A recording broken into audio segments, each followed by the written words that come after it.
Bom dia, galerinha. Estamos aqui para gravar a aula da nossa semana 19. O professor vai compartilhar uma tela com vocês para termos o nosso conteúdo, ok? Oi, galera. Estou eu aqui junto com o professor Paulo para ajudar vocês na semaninha 19. O que vai falar na semaninha 19 mesmo, Paulo? Vamos falar sobre razão. Então, olha só. O que é essa razão? Então, a gente vai dar uma olhadinha. Alguns números, eu diria muitos, podem ser escritos em forma de fração, ou número racional que vocês já aprenderam lá no sexto ano, ok? Sim, eles aprenderam comigo, Paulo. Ó, fração é todo mundo escrito na forma de A sobre B, onde tinha o numerador, o denominador, Isso, né? muito bem. Isso mesmo. Então, olha, eu vou trabalhar uma razão aqui com o desenho do setor 3, que é uma sala de cinema, onde eu tenho aqui várias cadeiras e eu tenho uma pergunta para vocês. Eu quero saber qual é a razão entre o número de cadeiras pintadas para o total de números dessa sala de cinema. Então, eu tenho número de cadeiras pintadas do setor 3, que são 17, é só contar aqui as pintadinhas na cor preta, e o total de cadeiras do setor 3 é 70. Então, a razão do número de cadeiras pintadas para o total de cadeiras dessa sala de cinema é 17/70.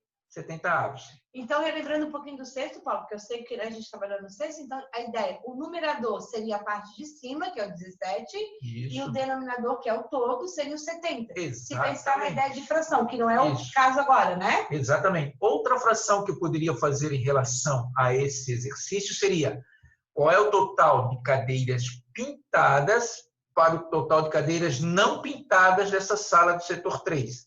Aí eu teria aqui 17, que é o total de cadeiras pintadas, para 53, que é o total de cadeiras não pintadas. Então, em razão, a gente não trabalha usando numerador e denominador, a gente trabalha com antecedente e consequente. Antecedente é o número que vem na parte de cima, vamos dizer assim, da fração. Que vem antes, o próprio nome já diz, né? E consequente é o que vem depois, tá? Então, aqui tem uma coisinha interessante, ó.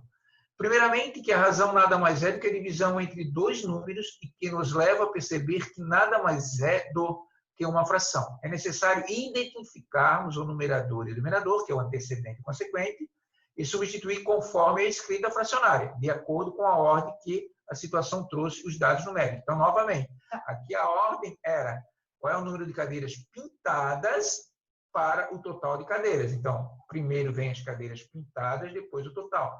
Nessa razão, qual é o número de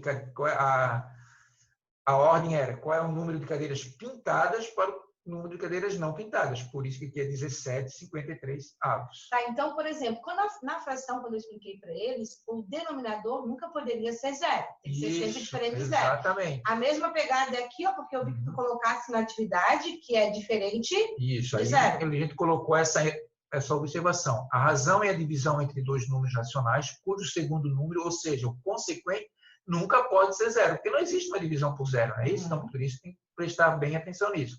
Agora a gente vai dar uma olhadinha em leitura de razão, que a professora vai comentar um pouquinho com vocês. Está me ajudando. Isso. Quando a gente tinha razão, quando a gente tem a razão é o conteúdo do sétimo, né? E no sexto ano a gente fazia a leitura da fração. Lembram? Um meio, um terço, um quinto, né? Acima de 10 colocava a palavra avos. Isso é uma leitura de fração. Exatamente. Lá na razão, ela tem outra leitura. Por exemplo, aqui, ó, um meio, ó. O meio é como a gente lia a fração.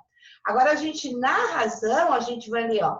1 está para 2. Quer dizer que 1 está para 2. Então, é uma leitura diferente. Com a mesma ideia do numerador e denominador, só com uma leitura de razão, certo?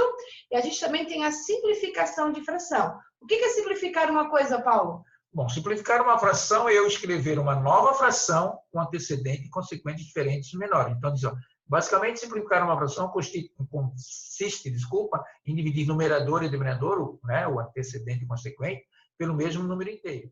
O resultado de uma fração equivalente é inicial, só que com valores menores no numerador e no denominador. Veja esse exemplo que a professora vai comentar com vocês. Então, por exemplo, ó, pensar da ideia de fração, o numerador é 8, o denominador é 20. Então, eu vou pensar uma tabuada que tenha o 8 e o 20. Posso ir pela maior ou pela menor, não tem problema. Poderia ir direto pela tabuada de 4, ou fui aqui no exemplo pela tabuada de 2 e depois. Então, eu digo que 2/5 é uma fração irredutível, correto, Paulo? Isso.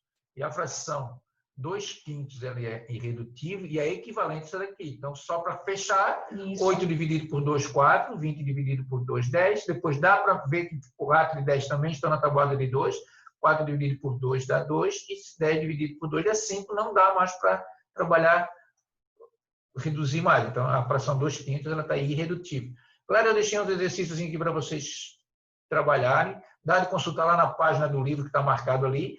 Uma boa leitura para vocês e um bom trabalho. Galera, fiquem com Deus.